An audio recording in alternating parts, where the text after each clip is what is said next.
At this point, pretty much everyone knows about Digital Circus.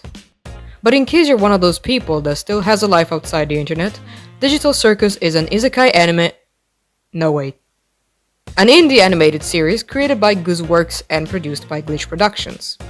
This dark comedy follows a group of 6 humans, here named Pomni, Ragatha, Jax, Kinger, Gangle, and Zubo, that got trapped inside the Digital Circus, a virtual reality game overseen by Caine, who's an artificial intelligence that luckily isn't anything like the character it's inspired from. But overall, I've really been enjoying the few episodes we got thus far. What's really great about it, besides the visuals, I think, is the humor, which is kind of fitting for me, being permanently stuck in an existential crisis and suffering from digital hallucinations. So spending way too much time in front of my computer screen, much like Pomni. So while I'm busy fighting my personal quarter-life crisis, I decided to redesign Digital Circus characters as humans after watching the 3rd episode, my personal favorite so far. I started with Pomni, that in this episode finally doesn't lose more of her sanity at the end. I really hope we're gonna get a more in-depth look into everyone's background, but I'm especially interested in seeing how Pomni is going to adapt to the situation, or actually get out of it before going insane. In this design though, I still decided to draw her going a little bit crazy, mainly because I enjoy drawing insane characters, and also because I really like how expressive her animation is in the show. I do feel like her character is a little erratic at times, but maybe that's what they're going for. I still feel like she's believable. Like, in those little moments where she's losing it, there's a good balance between her character being insecure and paranoid, while still maintaining empathetic traits in the end. So the question I asked myself was simply this: how would they look like if they remained humans, even inside the Digital Circus? So they're basically how I think they could look like as humans, while wearing their original designs as costumes. So I wanted the characters to still look like themselves, but at the same time I decided to give myself a lot of freedom in case I felt like changing certain aspects of their original looks. Pomni already has a humanoid character, and I didn't really plan to change her clothes, but it just kinda happened. I feel like it's still a balanced character design that makes Pomni look a little bit more menacing and creepy. I kept the jester clothes and the mirror design of the 2 colors.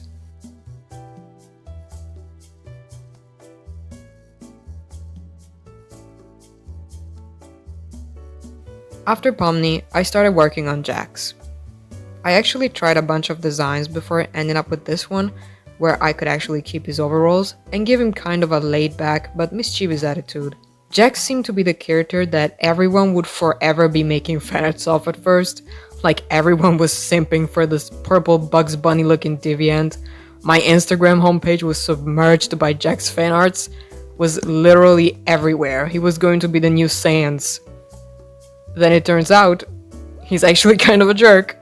To be honest, I really like the way they're dealing with his character, with everyone else being rather cooperative, besides Zubul, who just looks tired of everything.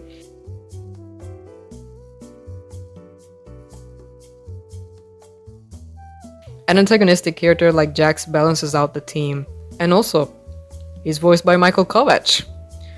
Because of his mischievous personality, he's the hardest to talk to, and that could make for a very interesting character arc, where we might find out the reason why he's acting this way, and what happened to him before and during his stay at the circus.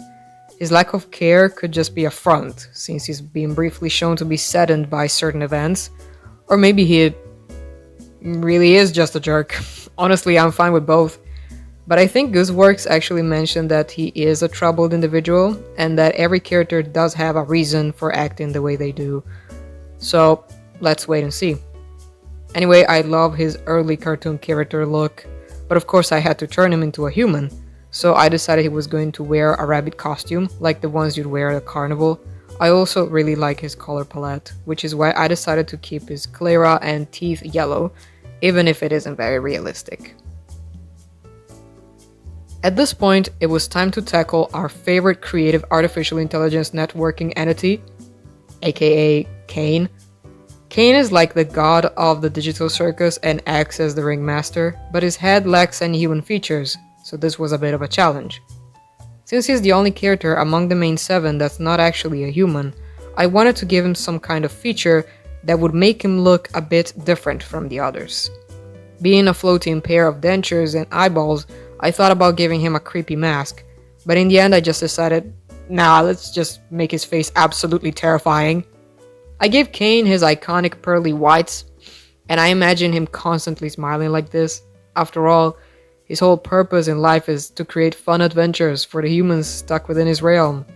As I mentioned earlier, the whole concept of the Digital Circus seems to be inspired from I Have No Mouth and I Must Scream, this horrific short story written in 1968 by Harlan Ellison, where our supercomputer, AM, has taken control of the planet and trapped 5 humans within itself for the sole purpose of torturing them.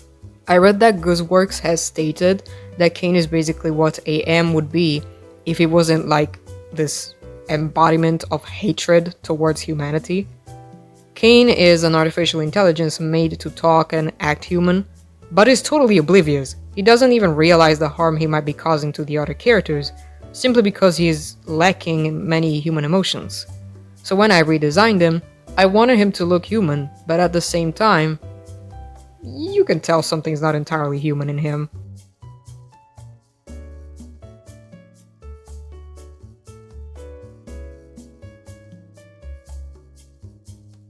Ragatha was probably the easiest one to redesign for me, probably because she already looks human, being a living ragdoll. What you immediately notice about her in the show is that she seems to be the most reliable and the one that appears to be the sanest out of everyone. But her optimistic attitude doesn't really sit right with me. I feel like she might be forcing herself to smile in order to keep her sanity, and so I ended up drawing her with this very tired look on her face. But I still tried to make her look friendly and approachable. Her design is apparently inspired from the film Raggedy Ann and Andy, a musical adventure, which I've never seen in my life, but I checked out some of the visuals and I can definitely see where they're coming from. I really like her original look. The dress was the best part because I love drawing long dresses like this, and I also tried to keep the original blue patches. To top it off, I gave her red messy hair that hopefully resemble her original yarn-like locks.